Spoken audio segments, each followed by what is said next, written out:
Thank you very much, Mr. Rao, and at the outset, my gratitude to CII on this excellent initiative of organizing webinars for their member community. I'm happy to be a part of it, and thank you for joining it. And what I try to do in the course of the next approximately 1 hour is to just take you through in terms of the various activities related to supply chain management, and to try and bring out the role of something which is not focused much within the country in terms of supply chain management, which, as you know, several times becomes a key differentiator between success and failure of enterprises. So let me start with giving you a short background in terms of GS1 as an organization. And we are a global organization. I'm sorry, just try the next slide. Okay. Yeah, okay, all right.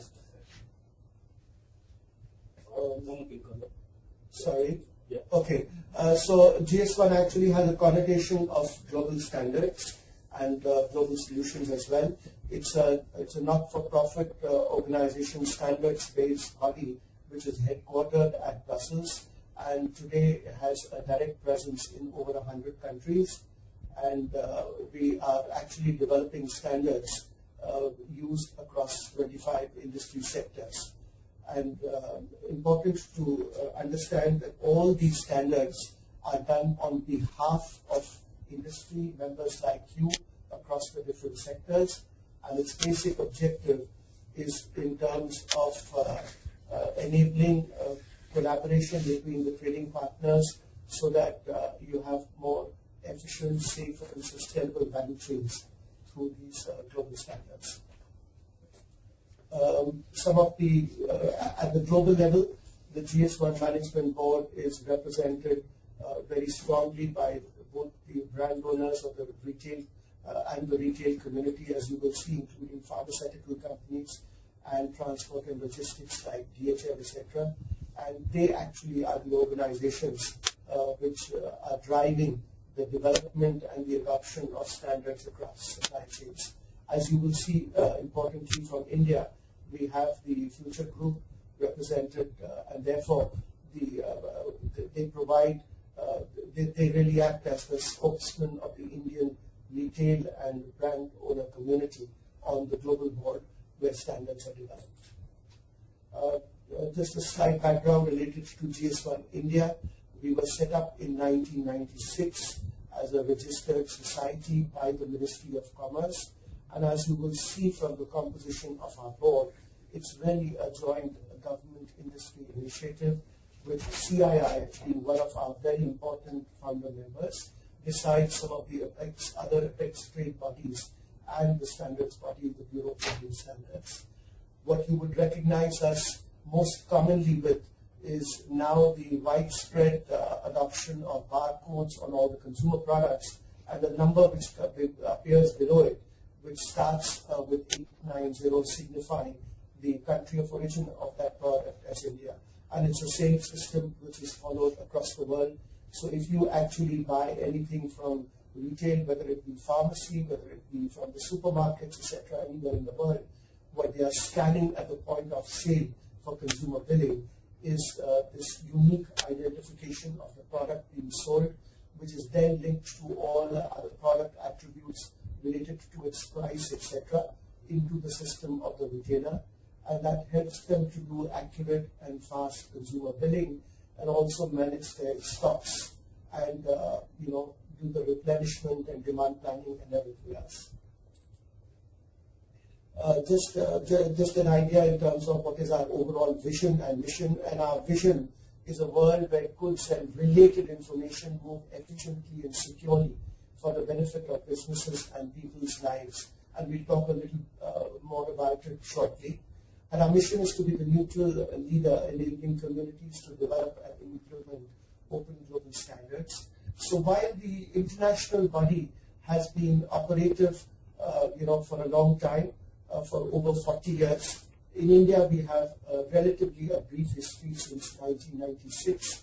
But then we have, as I said, a direct presence in over 100 countries, and there's a lot of work which happens in the area of standards development and deployment across very critical sectors, like we talk more about the retail, healthcare, transport and logistics, defense, etc.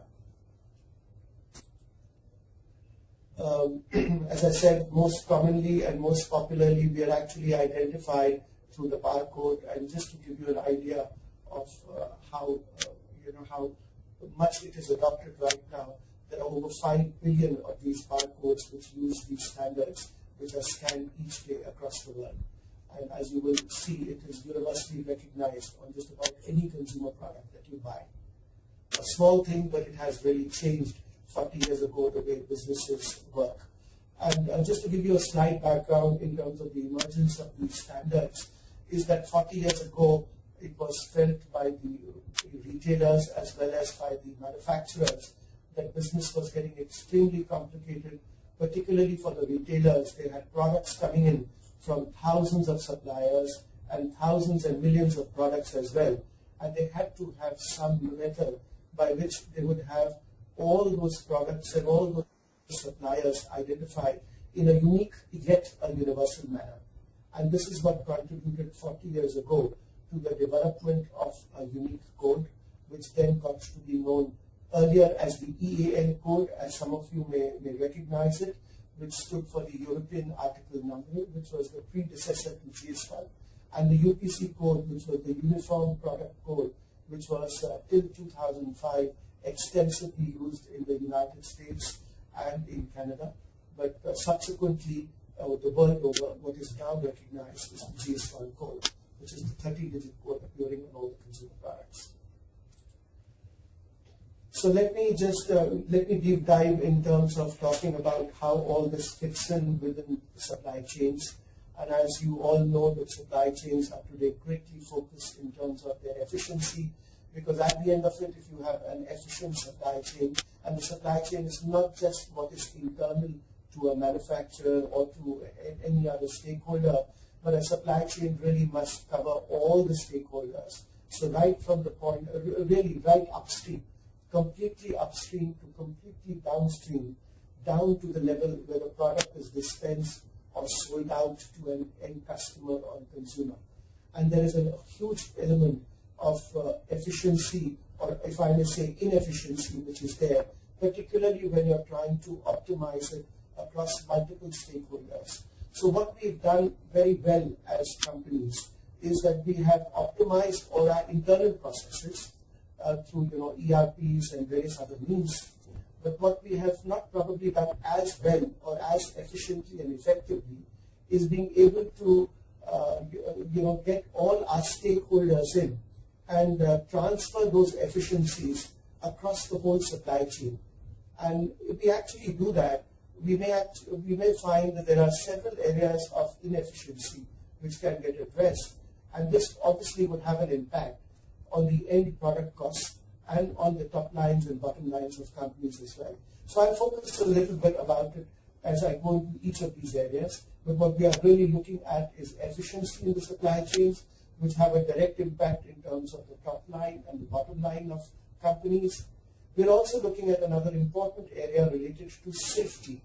And this, as you know, has become an important issue post 9/11 and everything else related to terrorism, etc. That the safety, the fact that products which pass through supply chains must be authenticated, must be authorized, must not be illegal. This is really catching the attention of regulators as well as consumers worldwide. So part of what we talk about is also related to safety of supply chains and how you can authenticate all the products which are passing through them. All of this actually points towards collaboration between the stakeholders, and I think that's another important thing which needs to be recognized, that supply chains cannot be run in silos, that there is physical flow of products and there is information flow which is happening across multiple trading partners, and there has to be literally seamless communication of information and seamless movement of goods between the trading partners, such that there is no inefficiency in all of that. And the last of it is the growing concern, as you know, which is happening in the area of sustainability, and this relates, for example, to how efficient we are in our transport and logistics, whether all the trucks that are going out are optimized in terms of their loads, which means you don't have trucks which are half empty, which add costs to the product and are inefficient and not so good from a sustainability point of view. You look at it from a energy footprint as well. So these are some of the areas that we are looking at, which we hope to cover in the course of my presentation. And of course, these elements, as you can see, are common to any sector that we discuss. But I talk a little more in terms of retail, healthcare, and transport and logistics. So let me just give you a very broad brush or right at the outset where GS1 standards fit in what we are discussing as today's business priorities. We actually provide a system of standards and solutions which help the companies solve some of their business issues and challenges related to supply chain management. And just deep diving a little bit in terms of each of the areas, related to efficiency, it is how you can reduce costs and save time, how you can improve the quality of the data which is passing through in the supply chain. Related to safety, it is on how your supply chain supports the end consumer and the regulatory requirements worldwide on safety of the products and on security of the products. And this is actually something big, because there are several regulations. There are regulations both within the country and there are regulations worldwide. For example, one of the regulations related to product safety would be on track and trace and recall of products, and therefore the whole element related to reverse logistics in supply chains.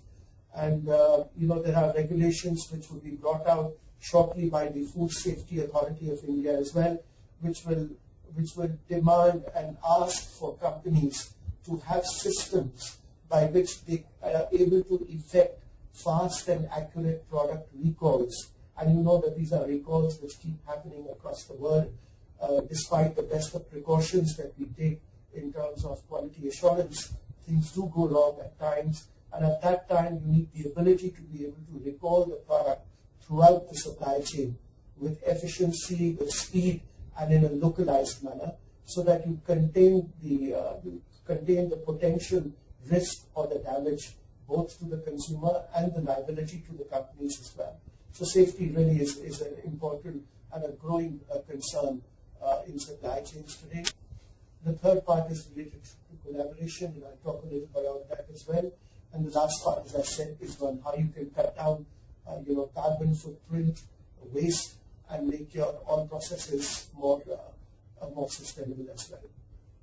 And some of the actual applications that we'll talk about is related to order to cash, B2C. B2C is business to consumer, and this is where, as businesses, you would have the ability to connect directly with the end consumer to promote the products, to be able to empower the consumers to make their purchase decisions in a more informed manner, and to be really able to promote your business directly with consumers as well.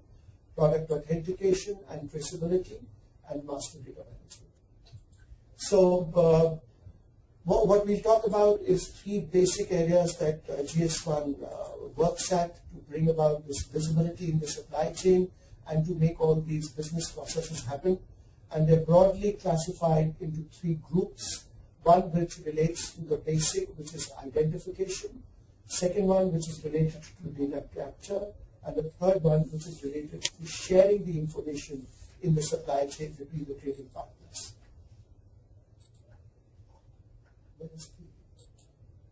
I'm sorry.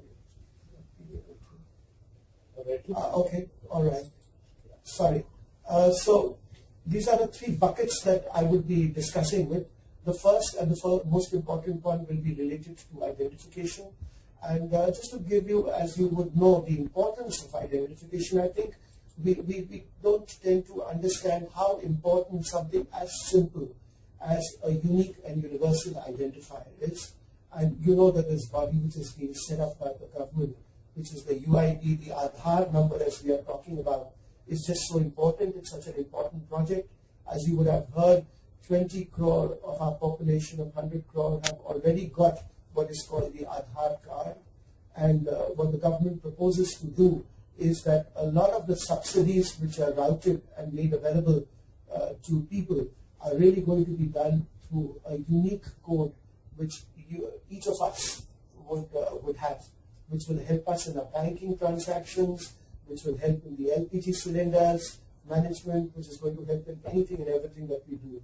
And as you know, it was quite important to have such an identity, even though each one of us individually do have a lot of identities. And if I may say, we are really a kind of a cocktail of identities right now. We have one identity as our mobile number, another identity as a property tax number, a third identity as an electricity bill number. So we really have multiple identities right now. But there was a need felt, especially in the government to consumer interactions, to have a kind of a meta identity which could map to all these other identities and would help in this process of having one single unique identifier understood across all state departments, across all central government departments. And therefore, this concept of a unique identity becomes extremely important. And it's a similar concept, the one which is being done at a consumer level. We don't enter that space, but the one which is required to be done for products and services which transit in supply chains is the one which we are talking about, and entities as well. And therefore, this starts with the GTIN, which is called the Global Trade Identification Number, which is a unique identifier at the individual consumer item level. It's also an identification system which helps you to do it at the carton or case level, and then connect it with the shipping container level as well. So at all levels of the physical goods, which is from the consumer item to its case level to a shipping or shipment level, you're in a position to identify all these three levels in a unique and universal manner, which can be understood across the world by all trading partners. That's the part related to the GTIN, the SFCC, the Serial Shipping Container Code. So as you can see, items, cases, pallets, and as they move shipments as well, they all get identified. You also have the ability to identify entities and locations uniquely through what's called the Global Location Number. And this is a concept which in any case is extremely popular when you are sending EDI documents, and especially in import-export trade, when you are identifying the sender and the recipient of electronic messages.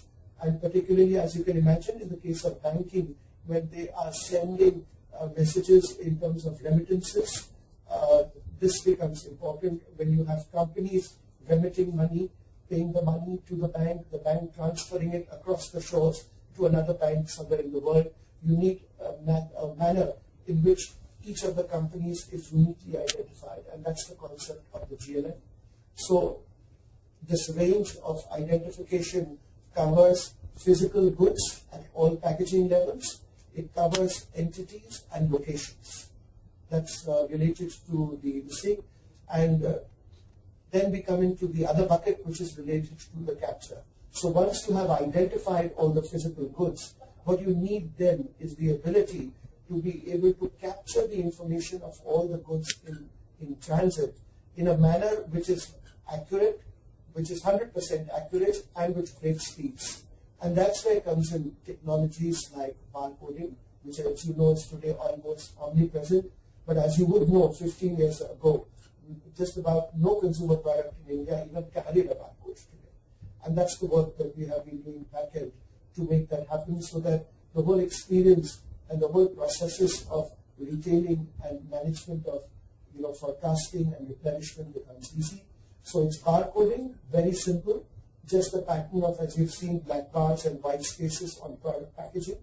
And all that it requires is a scanner which is not a very costly piece of hardware. You are in a position to let out a laser beam and capture the information which is encoded within the barcode. In this case, we are talking about the unique 13-digit code which starts with an 890. And the same thing, of course, can be done at the case level and at the pallet or the shipment level as well. So worldwide, the practice is to have all merchandise coming in from manufacturing with these barcodes, either label, sticker, or a part of the product artwork itself. And then you have stickered labels, barcoded labels on the cartons, and you have the same at the shipment level or the shipping container levels. And what it does is it equips right from the manufacturer to all the trading partners, which includes the CNFA agents, the distributors, the stockists. It enables all of them to be able to quickly correlate and capture information related to incoming or outgoing consignments and dispatch them further down the supply chain, downstream, till it reaches, for example, the retail point. So barcodes is used extensively with this, and all these codes, etc., and the information within the barcodes is mapped within the point of sale application in the case of retailer, or the warehousing application in the case of the CNF agents or the warehousing people. All these people then capture the information and are able to use it for their processes of identifying the goods in transit. The other technology which you would also be fairly familiar with is what is the RFID tags, and I'll talk a little more about it in the next few slides.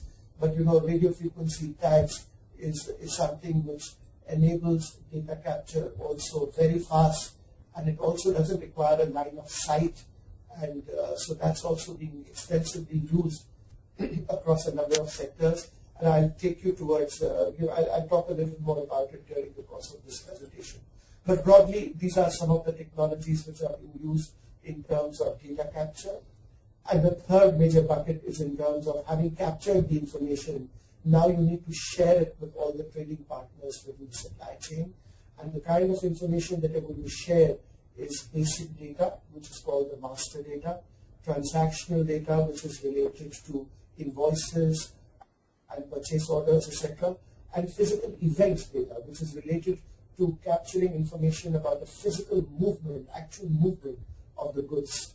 And some of their applications in your daily business processes, as you can see, is item management, is quotations, is price and promotion data management, purchase orders, several things which you all do in your daily lives. Now really just a couple of slides to tell you that what would be life like if there were no standards.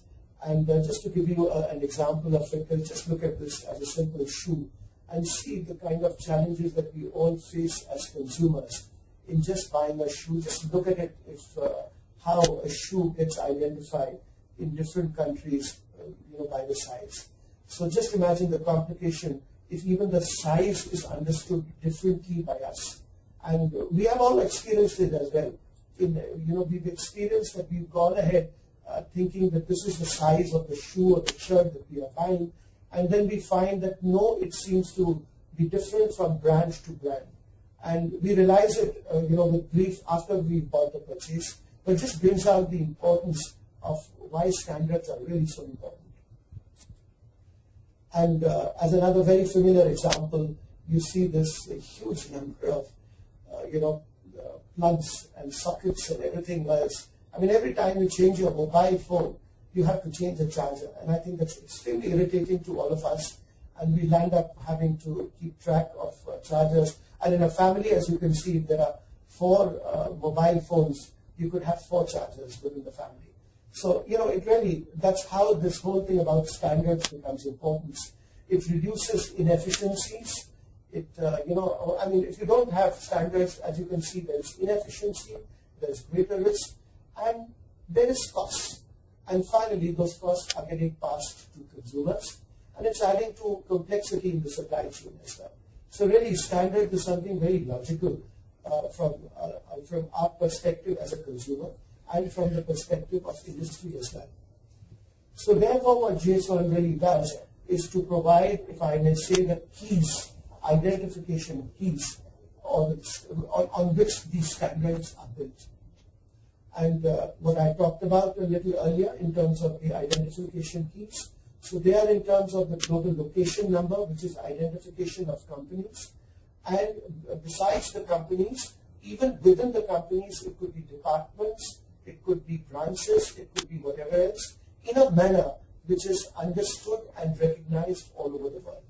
The second part related to the products, the third part related to logistics, then related to services, and in the services, here it's an identification. For example, it could be identification of doctors by hospitals, but it is always in relation to a service provider and not an absolute number to an individual as such. Then an identifier for a document, and you know that there are so many different kinds of documents, a purchase order, an invoice, etc. And again, if you have a method by which you can standardize the kind of document that you are talking about, and it could be understood all over the world, then it could make life very easy. And then another class of identifiers, which is related to assets, because in our daily lives as businesses, we handle a large number of assets. And these assets are largely what we classify as fixed assets and as returnable assets. So returnable assets obviously are assets which come back to us. They could be pallets, they could be LPG or industrial cylinders, they could be any kind of equipment which goes out and must come back to the originator. And otherwise, fixed assets are the individual assets, and these are assets of the organization. This could be capital equipments and machinery within an organization. So the capture, as I talked about, which happens through scanning of barcodes or uses RFID readers. And the important thing is that you need to put standards within it. So really, the concept of standardization or identifiers, it's not just in terms of the technology, but in terms of what you encapsulate within the barcodes and RFID. And just to give you an idea of how important these standards are, RFID as a technology has been around right from World War II. So, but it's only recently, in about the last 10 years, that this whole excitement about RFID, has gone about within the industry. And why that has happened is because there has been a step change of RFID, which was largely non-standardized right from the Second World War till about 10 years ago. It has now incorporated standards. These are what are called the EPC or the Electronic Product Code standards. And with this standardization, it is now possible for manufacturers and technology providers to produce hardware like RFID tags, which could be interoperable and interchangeable. So it can be done at the level of tags, it can be done at the level of RFID readers, and it can be done at the level of applications.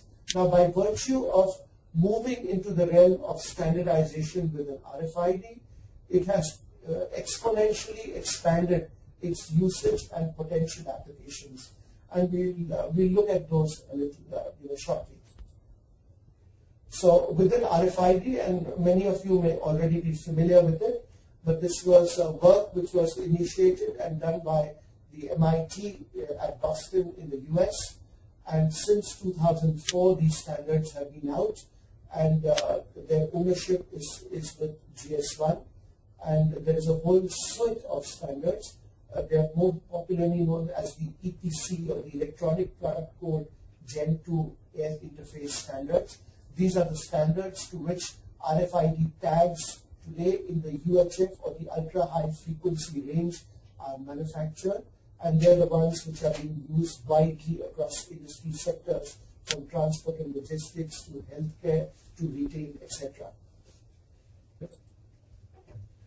Just to give you some of the potential applications of RFID across different sectors, it's been used in inventory management, in apparel and consumer product packaged products goods industry. It's very importantly being used for anti-counterfeiting for luxury goods, for traceability of fresh foods and livestock, and especially for anti-counterfeiting for luxury goods. You know that this can happen for just anything. I would say not just luxury goods, even something like automotive things like cars, and you have parts of those cars. So there are expensive cars being manufactured, and but yet you could have the safety of the car being compromised because the spares or the accessories or whatever items are being sold, through many unauthorized outlets could be not genuine, and you need some means to be able to determine their authenticity and to be able to track and trace, the origin of all those spares and accessories, such that you can guarantee the safety of the vehicle to the consumer as well. In transport and logistics, it's widely used. RFIDs being widely used for shipment tracking across borders. It's being used in the railways for tracking of railway wagons. And I must tell you that there was a major project which has been done. There are projects underway in the European Union in several countries, so that railway wagons, as they move from one country to the other, can be tracked and traced all through their journey. There are some projects which were done by the Indian Railways as well a couple of years ago.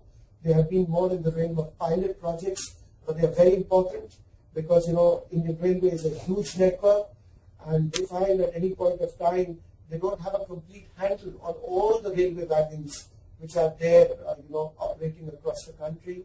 Some of them, as you know, could have been shunted in shunting yards. And there is a rough estimate which says that there may be about 30,000 wagons at any point of time, which are kind of untraceable. They must be there somewhere, but they don't exactly know where they might be. So this becomes extremely important from a technology perspective to be able to track all of them. This has excellent use even in parcel tracking. So, many of the couriers use it at the outside parcel levels as well. And it's very important to be able to guarantee a quality of service. It's used in warehouse management by transport and logistics operators, by shipping lines, in shipping ports, in airports, etc. And another important usage is in aerospace and defense for parts tracking and for baggage handling. And many of you who may have transited to Hong Kong, through Hong Kong airport, would find that your baggage is actually an RFID tag is applied to it, because that's what helps them to be able to transfer your baggage from one airline to the other within half an hour or even less, while transferring from one airline to the other and using it as a transit point in Hong Kong. Just to give you an application of these RFID standards, particularly in the apparel industry, and this is one of the major German clothing companies, Gary Weber, which has been using it for some time for their inventory management, and they today tag about 26 million items with these RFID tags. And what they do is that they have now combined it with the electronic article surveillance system. And electronic article surveillance system is what you would most be familiar with as the the Sensormatic, those RFID readers which you will find in all the shops. If you see it in apparel shops like Benetton and Marks and Spencer and Shoppers Stop, etc. Those are just magnetic. They don't actually tell you, while they send out an alert in the event that it is not deactivated or demagnetized, they don't actually tell you what is the merchandise. So a combination of this as an electronic article surveillance with an identification of what is the item, which is done through the use of these of RFID. So it really becomes the same tag, which has both ability for electronic article surveillance as well as providing a unique identity of the item as well. You combine the two, and you're able to actually do you're able to do article surveillance, and you're very effectively able to do the management of your inventory. And as you can see from the result of it, and apparel has a lot of SKUs, and there are thousands and lakhs of SKUs which keep coming out new, every season. So this becomes a huge problem otherwise, even to do an inventory management. But you see that through the use of RFID, you're able to do an inventory once a week. I mean, many times you can't do that inventory in retail for months, and even at the end of it, you can have a lot of inaccuracies coming out.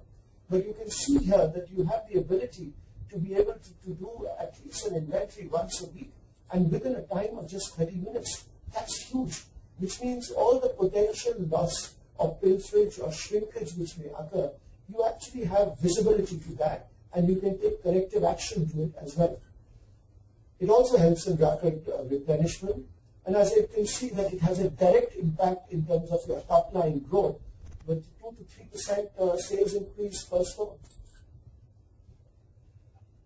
That was the part related to data capture. Let me now move a little into sharing of the data within the trading partners. And this is broadly classified into 3 parts. One which is called master data. And this relates to sharing information about the product or the case or the pallet or the shipping container between the trading partners. As you can see, this should also have an element of standardization in terms of how you identify the product, how you classify the product, how you measure the product, how it should look like, and how a case should look like. If these elements are standardized and are accepted and used worldwide, it makes life easy in terms of their identification and transmission of information about the physical movement of goods to all the trading partners in the supply chain. So that's the part related to master data, and that is what GS1 does through what's called GDSN, which is Data Synchronization Network, and I'll talk about it in a minute. The second part of data which is shared is related to transactional data, and as you would most be familiar with, which is the purchase orders, the dispatch advice, and the invoice. And there again, you need some manner in which those invoices and those purchase orders can be structured when you're sending it electronically to the different trading partners in a buyer-seller environment. And as you know, that this happens in the import-export scenario through what's called EDI or electronic data interchange. But this is the part which is related to e-com or e-commerce. And the third part of data which is shared extensively relates to data about the physical movement of the goods. And this is extremely important, which is required to be tracked within a supply chain by each trading partner. So you have visibility to your goods as they leave from your factory down to the time they reach the end point and are sold out to the consumer. And this is important, and I'll talk about that a little more. But a little in terms of the data share, and I'm going to not go too much into the depth of the technology, etc., which requires, I'd just like to keep it more at a business level. But I would be extremely happy to take any questions today and later. Should there be a need to go a little deeper in terms of the technology of how it all happens. But just at this point of time to tell you that already, especially in the retail environment, there are about 10 million SKUs, stock keeping unit of consumer items, about which information is being shared between retailers and brand owners worldwide through what is called a concept of data pools. And I'm just giving you this as a snapshot of the infrastructure, just to give you an idea that there is a little bit of network architecture and a huge amount of standards which go behind making sure that the information which is put up about a product can actually be accessed by anyone across the world. So just to give you an idea, within a retail space, if there is a retailer in India looking for, let's say, products, let's say looking for toys or looking for any other product, let's say from China, Thailand, or any other world, they would have the ability to be able to get information about the availability of such items. And so it's a very powerful sourcing tool for the retailer community as well.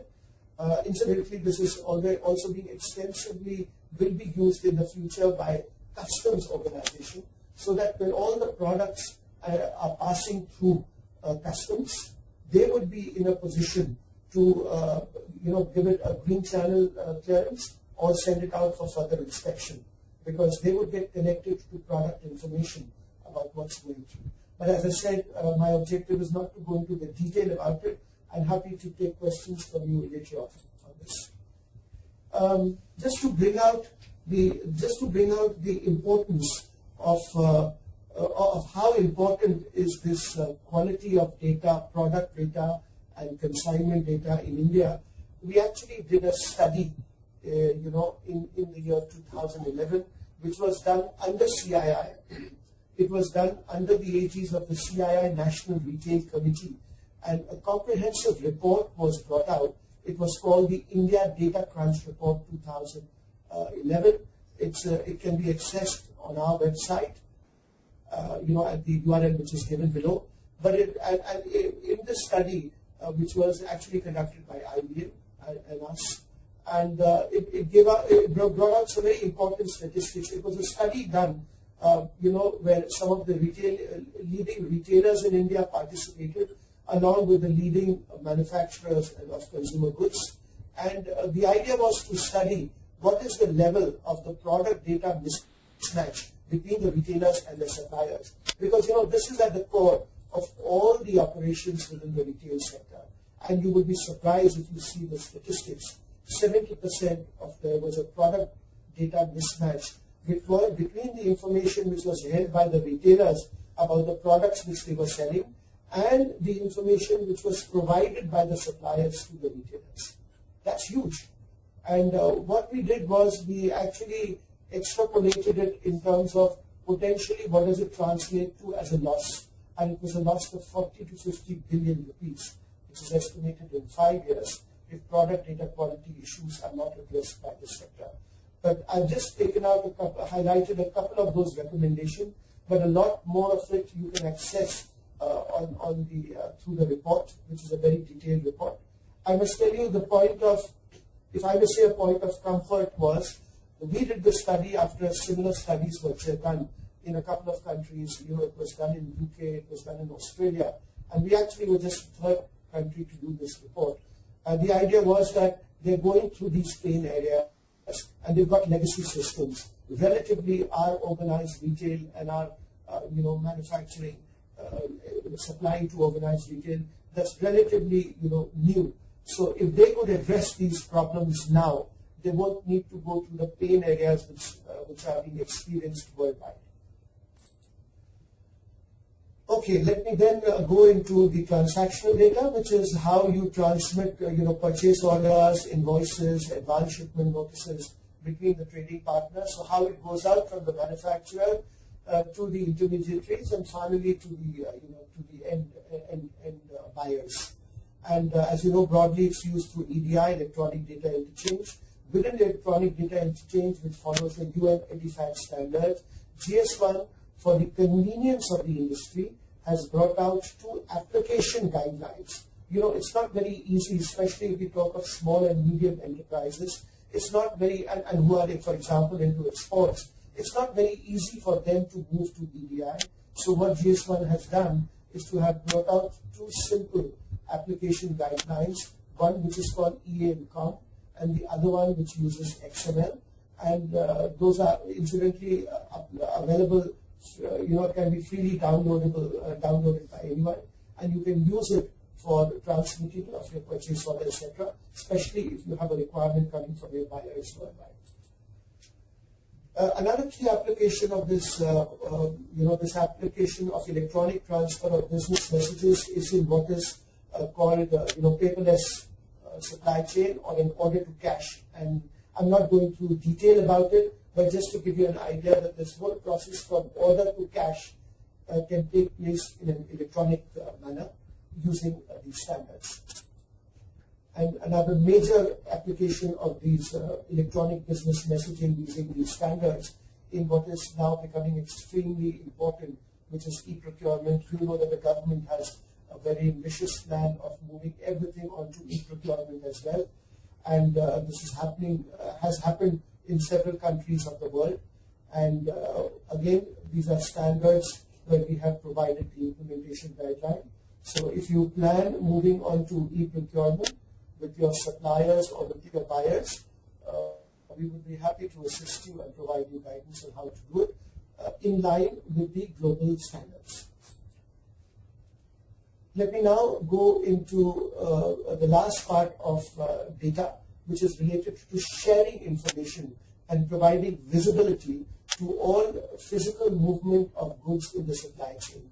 And you can imagine that this is very important. We all need visibility of what's moving in our supply chain so that we know with certainty when the goods that we actually send out from our factories are reaching at which point of time. We all experience it. It's something which is done extensively in the courier industry by FedExpress and DHL and everybody else. But that takes place in closed environments. And the challenge comes in that when you're working outside the closed environment. So for example, if you're trying to track a parcel and you're trying to do it across multimodal transport, which means that your parcel or your goods or your shipment doesn't just travel through one mode of transport, but goes through rail, goes through sea, goes through air, then how would you do it?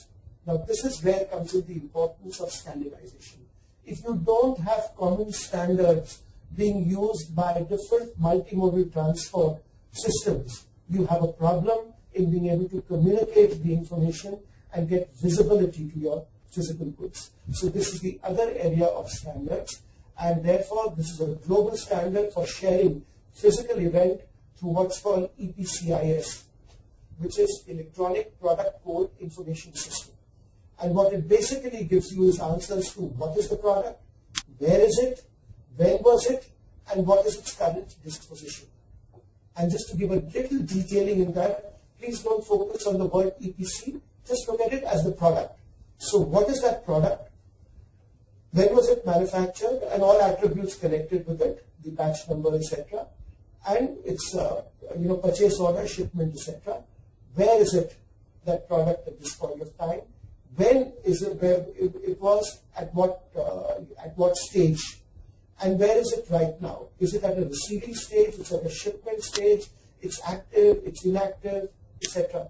You can see how critical is this piece of information. For example, if you are dealing with perishable products, this becomes extremely important. What many times happens is we receive products, or products are received by consumers, and they may be sent out in the current condition, but they were meant to be stored by the supply chain trading partners in certain controlled temperature conditions. As you can imagine, this is very critical. Fruits and vegetables, blood vaccines, just name it. So many things which are involved here. But what happens is that during their journey, those products get compromised. And at the end of it, you don't know where they got compromised. And it's very important from being able to fix the liability as to where the problem took place. So these questions of what, where, when, why are extremely important from the perspective of getting a hold on delivery times, on the status and the condition of the goods, so that you're ensured that when the goods are received at the end point, they are still in a condition to be used, in the manner in which you wanted them. They are goods to use by the consumers.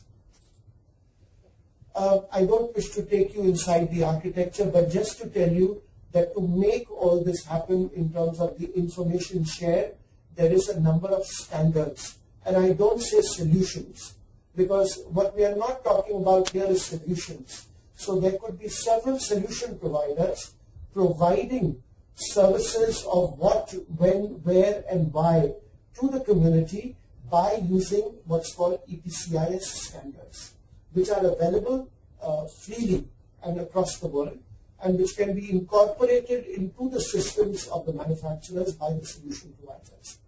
So there's a lot of standards. Again, as I said, my objective is not to go into the detailing of it, but these are standards which are open standards, they are global standards, they are endorsed within ISO, and they are available for use by the entire solution provider community and by the manufacturers. So you don't have to get tied down to a particular technology, a particular vendor, a particular solution providers. If you have incorporated these standards into your edge management, into your application, you have then built the ability to be able to transmit and transfer the information across trading partners across the world.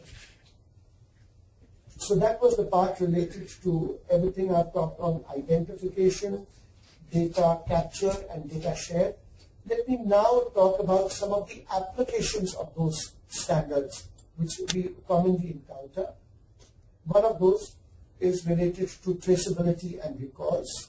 Second one, which I talked about and which is becoming a very exciting development worldwide, is related to how we can use the mobile phone, which you know is today becoming omnipresent and will become tomorrow our de facto means of communication to the world, on how exciting developments are happening in terms of the use of mobile phones to connect us with our consumers. The third one related to what's happening if you are building sustainable supply chains. And this is important because you know that there are increasing regulations coming out worldwide and in India, which will demand tomorrow that the supply chains that you run are sustainable. They will demand information on how much carbon footprint they consume, how much energy they consume, how much water they consume, how much fuel they consume. And therefore it becomes important to be able to measure and have information available on the carbon footprint of every product that you manufacture. You know that now several companies are declaring, saying that we are water neutral or we are carbon footprint neutral. So really, both from a corporate social responsibility as well as from the perspective that this makes good economic sense going forward, building supply chains becomes so important. And the last part of it, which I will not talk much in detail, but to tell you that while I'm talking from finished products down to the sale points, you actually have the ability to extend the same to all your upstream raw material suppliers as well. So let me talk a little bit more about track and trace and recall, because you would hear about food safety and food crises each day, and you would have heard about the milk crisis in China, which happened some time ago, about the toys from China as well, and about several crises. You've heard about product withdrawals, about medicines being withdrawn. You would hear about it just about every day in the newspapers, about cars being withdrawn, tires being withdrawn, batteries being withdrawn. Now all of that actually has an element which needs to be factored in of track and trace and recall. So really these things of track and trace and recall are not things of luxury any longer, but from a perspective of even limiting your own liability, both financial as well as legal, and as well as complying with the regulations requirement and the growing consumer concerns. We probably as companies need to build in track and trace and recall systems. And they're not just track and trace recall systems, which we have all built quite successfully and efficiently within our companies through our ERP systems. But very importantly, these are traceability and recall systems which will enable us to transmit, share, and query data on track and trace and recalls across the whole supply chain. I've focused here on food safety, but this could be applied to any product. And as a matter of fact, within Europe, this has been enlarged to a group which is called product safety group.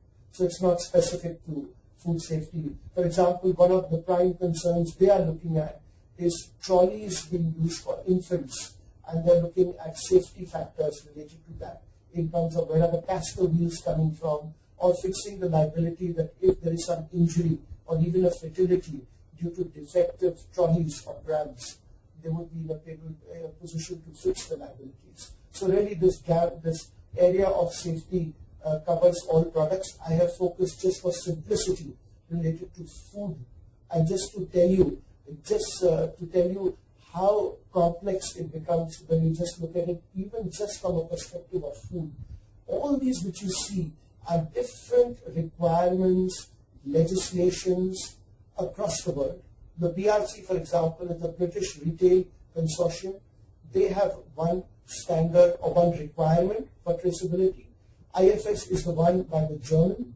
The third one is called Global GAP, which stands for Global Good Agricultural Practices. The fourth one, which many of you may be familiar with, which is HACCP compliance, which is called Hazard Access Critical Control Points, SQF. As you see it, US Bioterrorism Act, the European Union Act of 2002, there is so many different regulations, and these are all regulations, and then around all that is the ISO 22005. So there's so many. So just look at the complexity for an Indian manufacturer, let's say of a food item, supplying to different places across the world. I mean, this is mind-boggling for him to be able to set up a food safety system in a single manner, in a uniform manner, and very importantly, in an affordable manner. If he is, for example, supplying his food products to different geographies, he could be supplying to the US or to the European Union or somewhere else. So one is that you have regulations or the regulations from the government. Besides this, you have several very stringent requirements from your buyers as well. Now, if you just leave it like that, it would make life very, very difficult, and especially, as you can imagine, for a lot of SMEs to be able to meet the requirements in a single, affordable, uniform manner. And this is the space in which GS1 was asked to work by the industry to come out with some global or minimum standards by which, if anybody was to implement it, including an SME, they would know that having implemented to a particular standard, they would actually have the ability to comply with all these different standards. So what GS1 did was to bring out what is called the Global Traceability Standard. Again, to clarify, it is not a particular technology or a software. It is just gives the principles on which any application related to traceability should be built, such that it is process independent. It just specifies minimum traceability requirements for companies of all sizes. It incorporates standards, because if you don't incorporate standards, for example, related to unique product identification, for example, related to purchase orders, etc., then you have a problem in communicating or querying information. This standard is designed to meet all the core legislative and buyer requirements of track and trace from one step up, one step down in the supply chain, and to be able to communicate the information fast across all the trading partners. Now, as I said in the beginning, all GS1 standards are done by the industry and for the industry. So this standard was requested by the global manufacturers and retailers, based on which 73 industry experts participated from across the world and designed this in 2005. And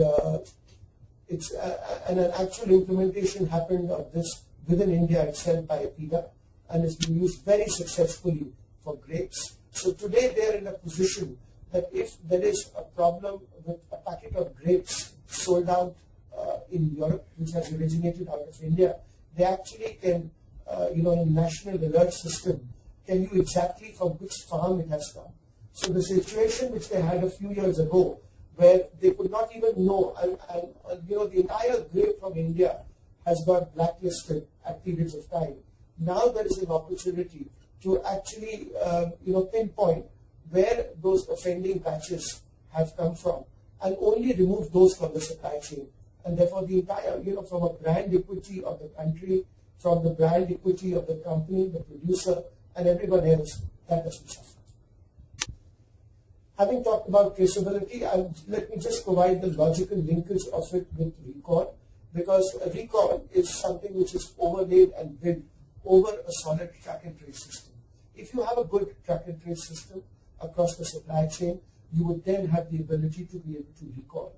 And recall is what we all see, and what the essence of it, as I said, is accurate, timely, and fast recalls. And you cannot do it if you don't have accurate product identification, partner, supply chain trading partner identification, location of the products and consignments, and information at all times in the supply chain. This was just to give you an idea of where we all think that we have very efficient systems for recall.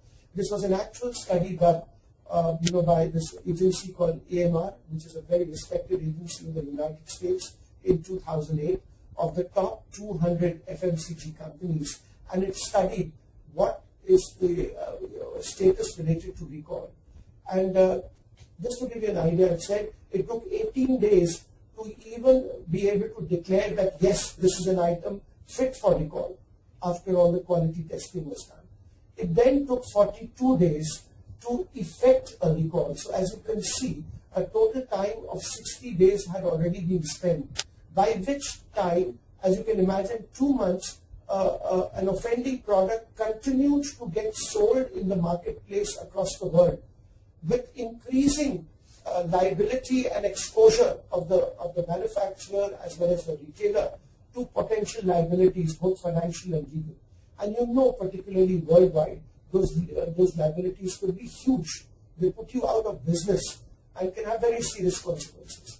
But you know what is most interesting here is that even after those 60 days, they found less than half, just 43% of the products could be recalled, which meant that despite all the sophisticated ERP systems and everything else which companies have, and these, as you can imagine, were very IT-savvy companies out of the US, even they faced the problem that only less than 50% of the products could actually be recalled. So it shows there was a serious crisis.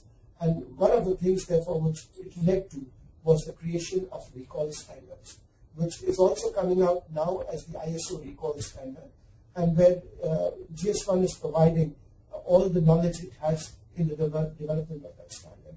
I'm not going to go further into recall. It's a subject by itself, but happy to address it later. The second last part of my presentation is related to consumers, and all of us as consumers, as you know, are getting extremely aware of what we buy. We want organic foods.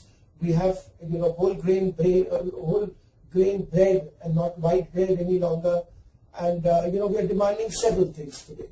So as consumers, and we are even demanding social responsibility from the stakeholders, from the manufacturers as well. You know that Walmart has huge policies related to are the employees being treated fairly, and then as the packaging recyclable, is allergens being used, all those kind of things are becoming extremely important consideration from a consumer perspective. And we as companies who manufacture have got to get sensitive to this. And this is where comes in the role of mobile phones. And as consumers, what is it available in our hands to be able to get this information? It's the mobile phone. It's the omnipresent mobile phone. So what's happening today across the world, and you will start, and you'll notice today in your newspapers and brochures, you've got this, this barcode appearing there, which you can actually scan, and they encourage you to scan it, and it leads you to the URL and gives you information about that product or the service. And this is what is now increasingly going to happen.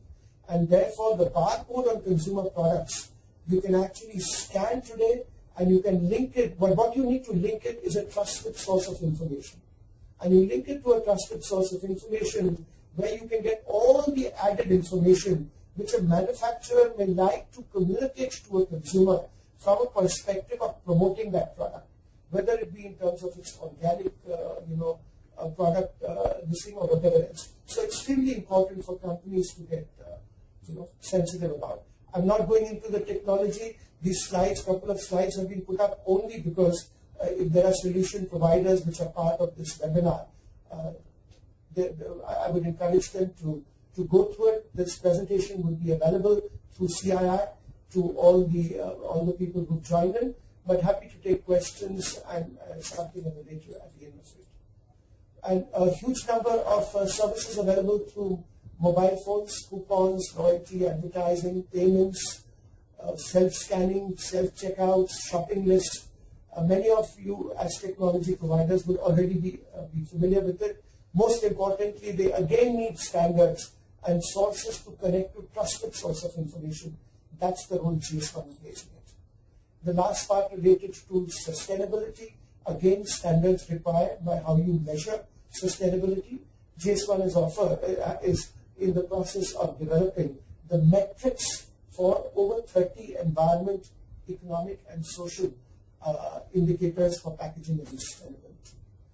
Just as broad sheets of the value which standards will bring to retail and consumer industry, I've captured some statistics which you may relate to.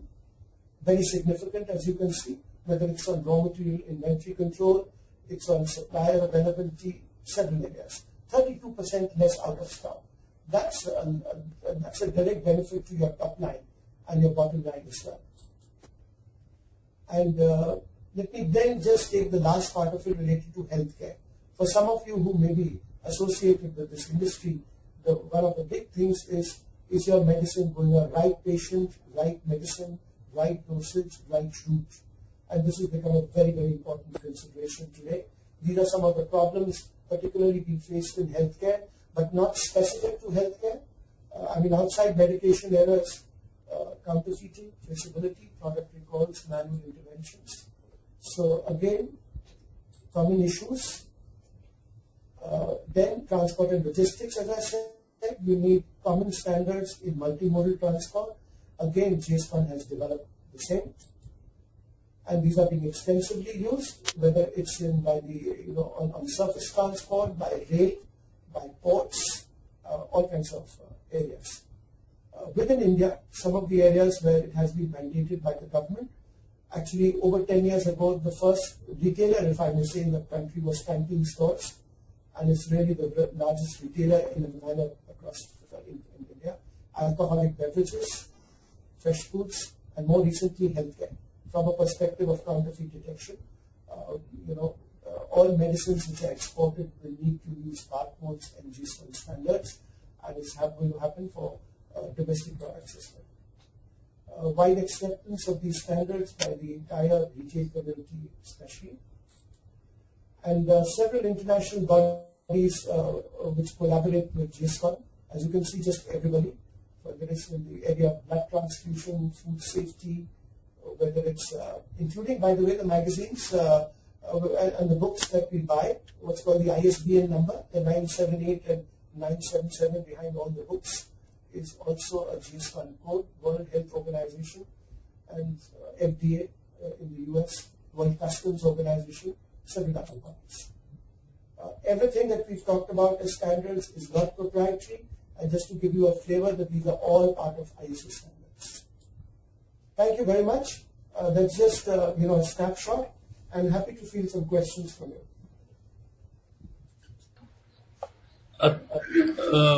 We express our profound thank you so much for the valuable insights and information about GS1. Now we are throwing open the floor for the questions. We will request you to please key in your questions in the questions box provided, and Mr. Ahmad would answer them.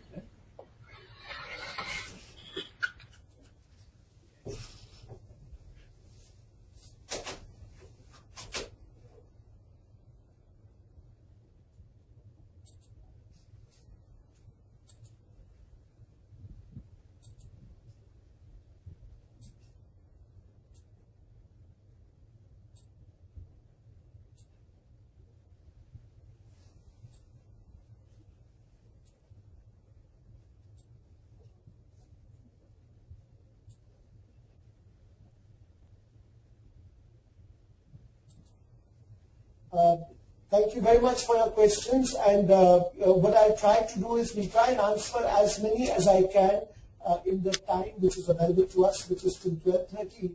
But if I'm not able to take those questions, I'm making a note of all the questions, and all of them will be addressed in the course of the next few days. So please bear with us.